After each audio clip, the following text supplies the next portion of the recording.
Hi. Welcome. Day 3కి స్వాగతం. So, ఒకసారి రీక్యాప్ చేసేసుకుందామండి. మనం ఏమేం చదివామో. సో, సెంటెన్స్‌లో మనకి 2 పార్ట్స్ ఉంటాయని అర్థమైంది కదా! సబ్జెక్ట్ ఒకటి, ఆబ్జెక్ట్ ఒకటి. సబ్జెక్ట్ అంటే హీరో ఆఫ్ ది సెంటెన్స్. అంటే మనం ఎవరి గురించి చెప్తున్నాం అనేది. ఆబ్జెక్ట్ అనేది ఆ హీరో గురించి ఇచ్చే ఇన్ఫర్మేషన్. సో, ఇలా 2 పార్ట్స్‌గా మనం సబ్జెక్ట్‌ని డివైడ్ చేసుకొని, మెయిన్‌గా మనం సబ్జెక్ట్ గురించి ఇన్ని రోజులు డిస్కషన్ అనేది చేశాము కదా! సో, అది మీ అందరికీ గుర్తుంటుందని నేను భావిస్తున్నాను. సో, ఈ విషయం మైండ్‌లో పెట్టుకోండి. సో, మెయిన్‌గా సబ్జెక్ట్స్‌లో వచ్చేసి మనకి మనం నౌన్స్ కానీ, ప్రొనౌన్స్ కానీ వాడతాము. నౌన్స్ అంటే నామవాచకాలు, అన్నీ నేమ్స్ అన్నీ గూడా నౌన్సేనండి. దానిలో మనకి మార్పే లేదు. అండ్ వెరీ ఈజీ సెంటెన్సెస్‌ని మనం ఫార్మ్ చేయొచ్చు నౌన్స్‌తో. నౌన్ గనక ఉంటే. సో, అన్ని సార్లు నౌన్స్‌ని వాడలేం కాబట్టి, కొన్నిసార్లు ప్రొనౌన్స్‌ని గూడా వాడుతూ ఉంటాం. ప్రొనౌన్స్ అంటే సర్వనామాలు. అంటే నామవాచకానికి బదులుగా వాడేవి అన్నట్టు. అంటే ఒక అమ్మాయి గురించి చెప్పేటప్పుడు షీ ఆర్ హర్ అని, అబ్బాయి గురించి హీ, హిస్, హిమ్. ఒక నాన్ లివింగ్ థింగ్ ఆర్ వస్తువు, జంతువు గురించి ఇట్, గ్రూప్‌గా ఉంటే దే, దెమ్, సెల్ఫ్ గురించి చెప్పాలంటే I, me, my, opposite person గురించి చెప్పాలంటే యూ, యువర్. సో, ఇలా వాడుతూ ఉంటామనమాట. ఇవన్నీ ప్రొనౌన్స్. సో, ఈ ప్రొనౌన్స్ గురించి కూడా మనం లాస్ట్ వీడియోలో చాలా క్లియర్‌గా, డీటెయిల్డ్‌గా మాట్లాడుకోవడం జరిగింది. సో, ఇందులో ఇంకొంచెం డీటెయిలింగ్‌కి వెళ్తే, సో, మనము అమ్మాయి గురించి మాట్లాడేటప్పుడు షీ ఆర్ హర్ అని చెప్తున్నాం. బాగానే ఉంది. షీ ఎప్పుడు వాడాలి? హర్ ఎప్పుడు వాడాలి? షీ అంటే తను, ఆమె. ఆమె అనే పదం వచ్చినప్పుడు షీ వాడతాం. అంటే షీ ఈజ్ ఎ గర్ల్. ఆమె ఒక అమ్మాయి. She likes tea. తనకు టీ అంటే ఇష్టం. She dances well. తను బాగా డాన్స్ వేస్తుంది. హర్ అనేది ఆమె యొక్క అన్నప్పుడు వాడతాం. Her pen. తన యొక్క పెన్. Her hair is long. అలా. And these, those. దిస్ అంటే ఇది. దీస్ అంటే ఇవి. దోస్ అంటే అవి. This is a book. ఇది పుస్తకము. These are books. ఇవి పుస్తకాలు. Those are books.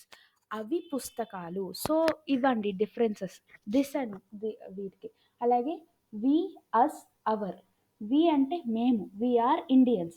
మేం భారతీయులం. Us, it belongs to us. అది మాకు చెందినది. Our, India is our country. భారతదేశం నా దేశము. సో, ఇది డిఫరెన్స్. వి, అస్, అవర్‌కి. సో, ఇది మీకు అర్థమై ఉంటుందని నేను భావిస్తున్నాను. ఇవి చిన్న చిన్న డిఫరెన్సెస్ కానీ బావుంటాయి. సో, ఈ టేబుల్‌ని మనము మొన్న చూసాం కదా! సో, ఈ first row she, he, it, they, I, you అంటే జస్ట్ ఆమె, అతడు, అది, వాళ్ళు గురించి. అదే her, him, his, this, those, this ఇవన్నీ కూడా మనము ఆమె యొక్క, అతని యొక్క, వారి యొక్క గురించి మాట్లాడతాం. సో, ఇప్పుడు మనకి అర్థమైన దాని ప్రకారం సబ్జెక్ట్ గురించి మనకి ఎంతో కొంత అర్థమైంది. సో, ఒక జెండర్ ద్వారా మనం దాన్ని చెప్తున్నాము. సో, ఒక ఆబ్జెక్ట్ గురించి మనం ఆబ్జెక్ట్ సైడ్ గురించి తెలుసుకోవాలి అనుకుంటే ఆబ్జెక్ట్ 2 టైప్స్‌లో 2 పార్ట్స్ ఉంటుందండి ఆబ్జెక్ట్‌లో గూడా. ఒకటి హెల్పర్, ఒకటి ఇన్ఫర్మేషన్. సో, ఈ హెల్పర్సే మనకి మెయిన్ సబ్జెక్ట్‌ని, ఆబ్జెక్ట్‌ని కలపడానికి.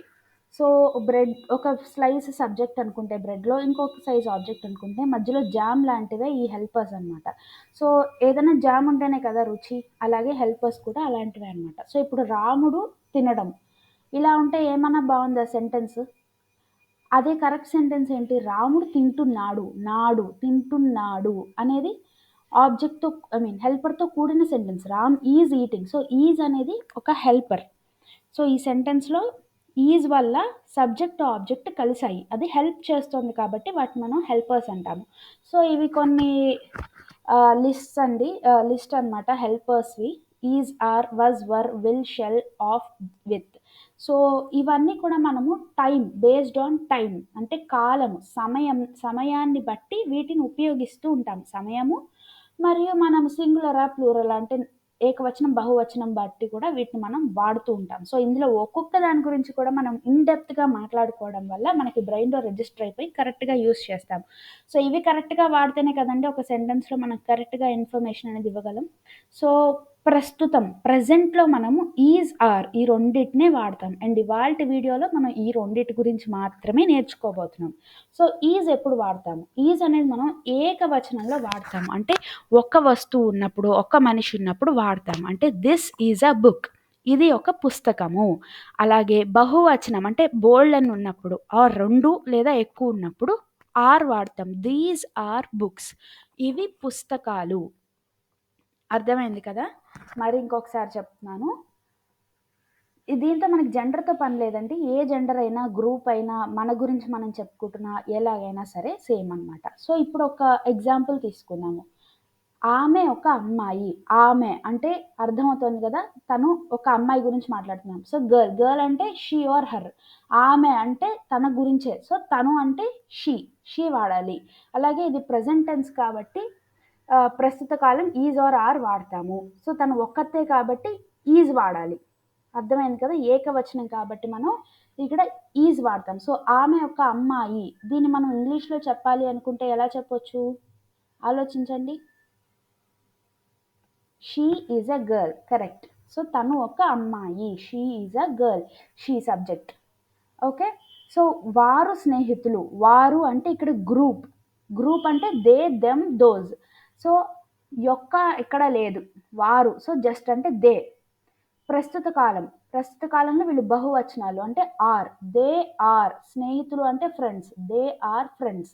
సో, ఇది కరెక్టో కాదో ఆలోచించండి. దే ఆర్ ఫ్రెండ్స్ అనే సెంటెన్స్.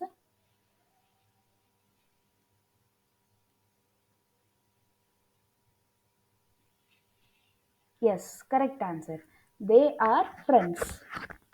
వారు స్నేహితులు. రామ్ తింటున్నాడు. రామ్. రామ్ అంటే మగ పిల్లవాడు. బాయ్. బాయ్‌కి హీ, హిమ్, హిజ్. సో, ఇక్కడ యొక్క అనే వర్డ్ ఎక్కడ లేదు కాబట్టి హీ అనేది తీసేసుకోవచ్చు. అలాగే ప్రస్తుత కాలం కాబట్టి ఈజ్ ఆర్ ఆర్. ఇక్కడ ఒక్కడే ఉన్నాడు కాబట్టి ఈజే వాడతాము. సో, తింటున్నాడు అంటే ఈటింగ్. అంతే కదా! So, Ram is eating. Subject Ram, is helper, తింటున్నాడు ఈజ్ ఇన్ఫర్మేషన్. ఏం చేస్తున్నాడు అనేదే కదా ఇన్ఫర్మేషన్. సో, అదే object. So, Ram is eating is the right answer. అలాగే వారు నృత్యకారులు. వారు అంటే గ్రూప్ అంటే దే. నృత్యకారులు అంటే డాన్సర్స్. సో, అంటే బహువచనాలు అంటే ఇద్దరు కన్నా ఎక్కువ ఉన్నారు. అంటే are. They are dancers. So, they are dancers కరెక్టో కాదో ఒకసారి ఆలోచించండి.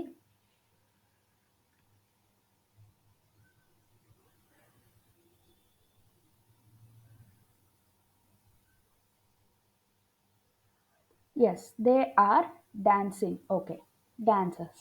Anything. ఓకే. నెక్స్ట్. అవి పుస్తకాలు. అవి. అవి అంటే ఏంటండి? లాస్ట్‌ది. దోస్. పుస్తకాలు అంటే బుక్స్. సో, ప్రెజెంట్ టెన్స్‌లో బహువచనం అంటే ఆర్. ఈజ్ కాకుండా ఆర్ వాడతాం. So, those are books. అవి అంటే those. Those are books. Those are books. Those అనేది సబ్జెక్ట్ అవుతది. ఆర్ అనేది హెల్పర్ క్లాస్. బుక్స్ అనేది object. So, those are books. Next. మేము స్నేహితులము.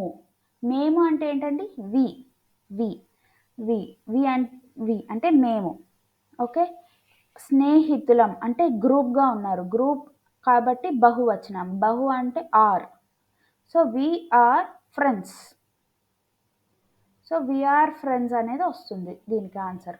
వస్తుందో లేదో మీరే ఆలోచించి చెప్పండి.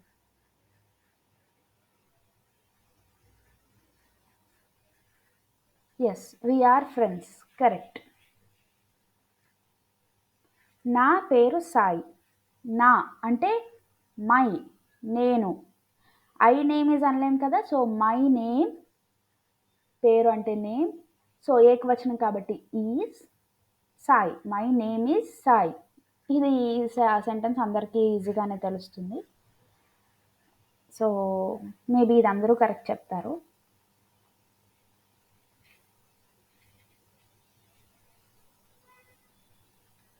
Yes. My name is Sai. So, ఇంతేనండి. సో, మీరు అన్ని ఆన్సర్స్ కరెక్ట్ చెప్పారు అని అనుకుంటున్నాను. చెప్పారు అంటే మీరు విన్నట్టేను.